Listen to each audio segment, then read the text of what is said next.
Hello, I'm Anthony. One of the problems that we have when we're writing music is decision paralysis.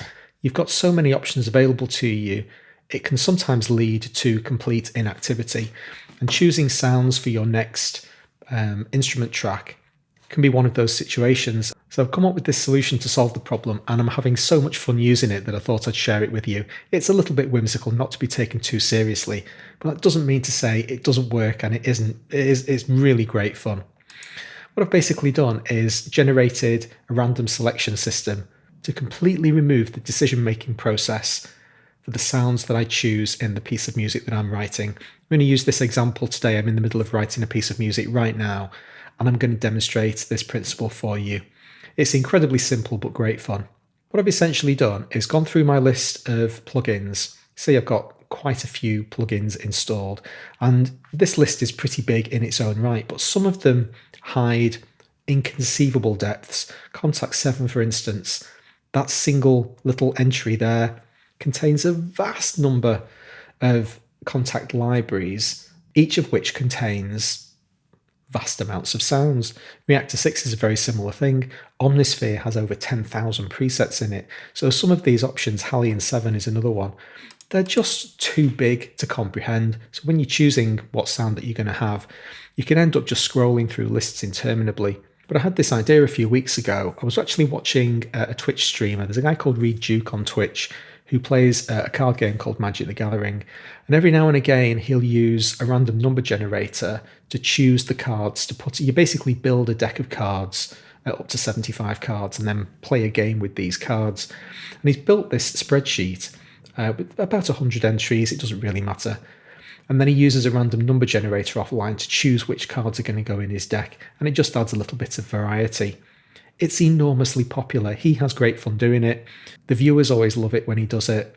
So I thought I'm going to apply the same principle to music writing.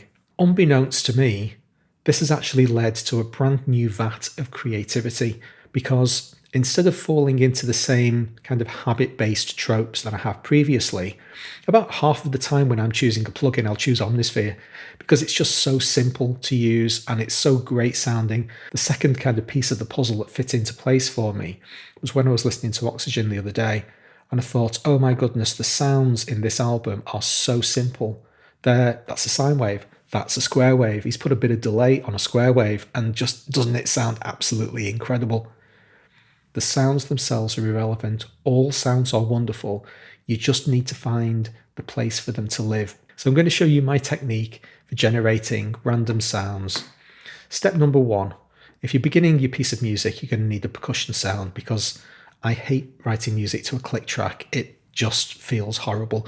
So the very first thing I do whenever I'm writing a new piece of music is to get a rhythm up and running as quickly as possible so that I can abandon the click. Here's a partially curated list of my VST instruments. It's not absolutely exhaustive. All of the plugins that I'm currently kind of happy to think about using in a piece of music are in this list. There are 114 of them at the moment. You can also see at the top, the first 31 of them are all percussion sounds. That's to get me up and running with this core percussion sound. So what we then do is go online and type in RNG into Google and get your random number generator. And I want a percussion sound. So I'm going to generate a random number between 1 and 31.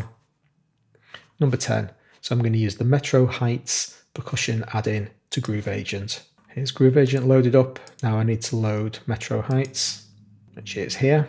Indie rock drums. How's that going to go into an ambient electronic piece? Okay, so here are the presets that I've got to choose from. And initially, I actually counted them all and then input that number into the RNG. Turns out that's incredibly tedious. If you're doing something for fun, that's a step too far. What I'm actually going to do is just kind of wiggle my mouse over, close my eyes, and then pick one at random, what have I got? Like a riot. Okay, that'll do. I wonder if we're going to get Kaiser Chiefs kind of thing. Now, my challenge is to integrate something in this preset into my existing piece of music. So I'm going to get the thing running, and I'm going to turn follow transport on, which will basically make Groove Agent run in the background. I'm just going to audition some of these sounds and try to find something that works.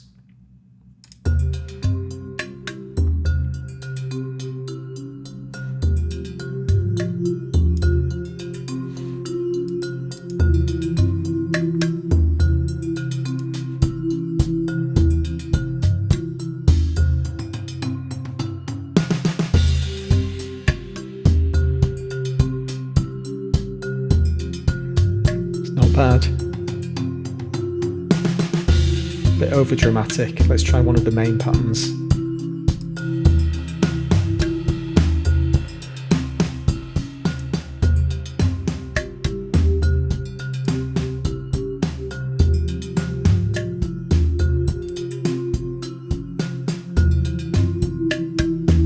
That's not bad. Now I would probably carry on for another couple of minutes just playing around with the interface and just, you know, wandering around the sound, finding out what it's got to offer. But that's actually not bad. So let's call that done. I'm now going to pick the sound up and drag it into my project. And now I can turn off follow transport. Obviously, from this point onwards, there's going to be a lot more creativity than simply pressing repeat 3 times, but I've now got a brand new percussion sound.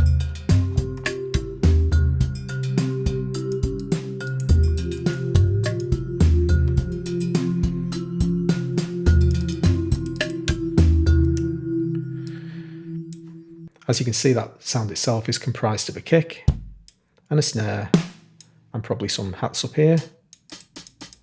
It's a matter of moments for me to separate those 3 sounds onto their own tracks. Just head into my logical editor and extract selected notes.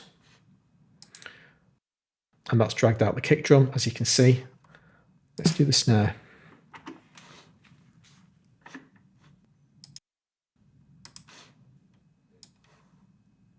So I can now name those snare, hat and kick, and I've got 3 independent, brand new tracks to play with in my song.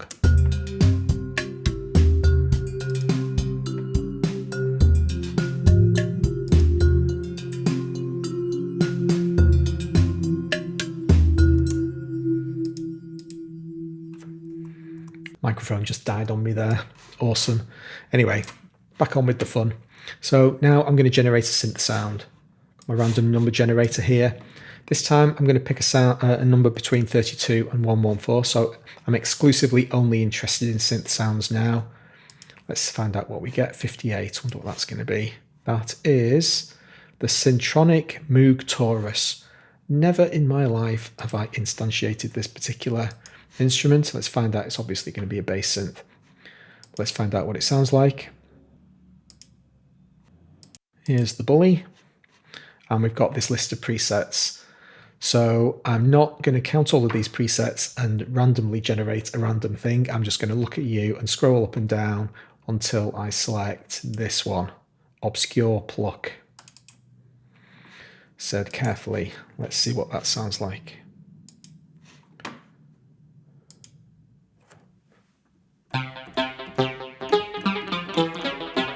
Okay. Got to find out what it sounds like over the frequency range. Moog Taurus was a bass synth, so it's going to be predominantly kind of that stuff.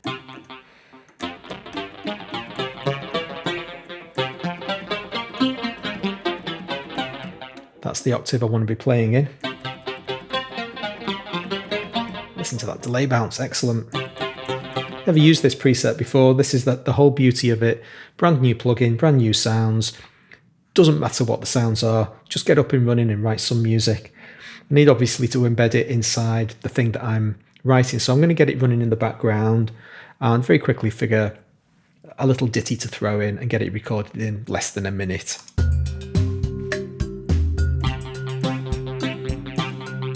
Sparse notes so that I can hear that delay bounce.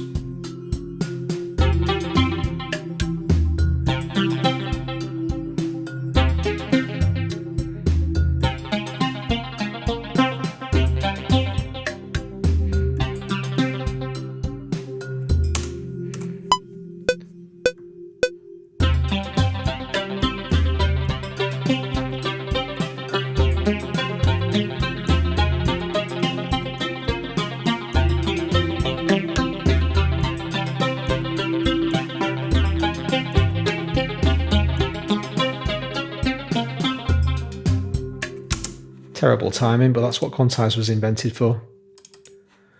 Have a look at it. Quantize to 16ths and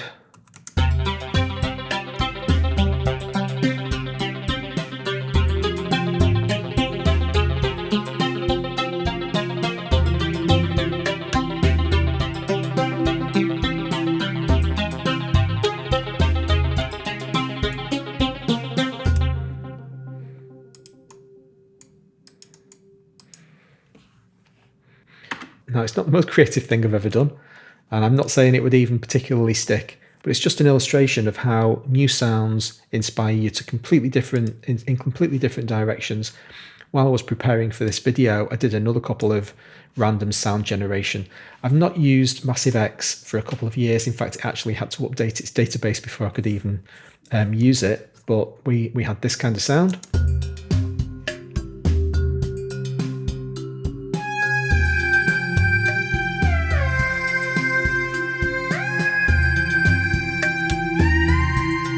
And here's a Jupiter 8 pad.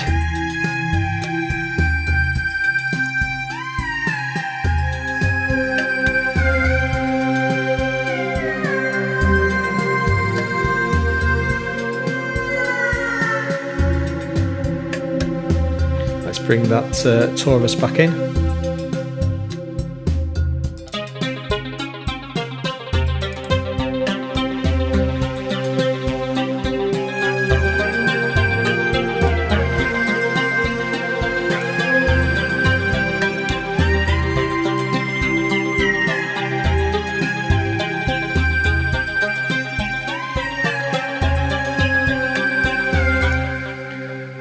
Brilliant fun, just completely spontaneous, not having to worry about presets.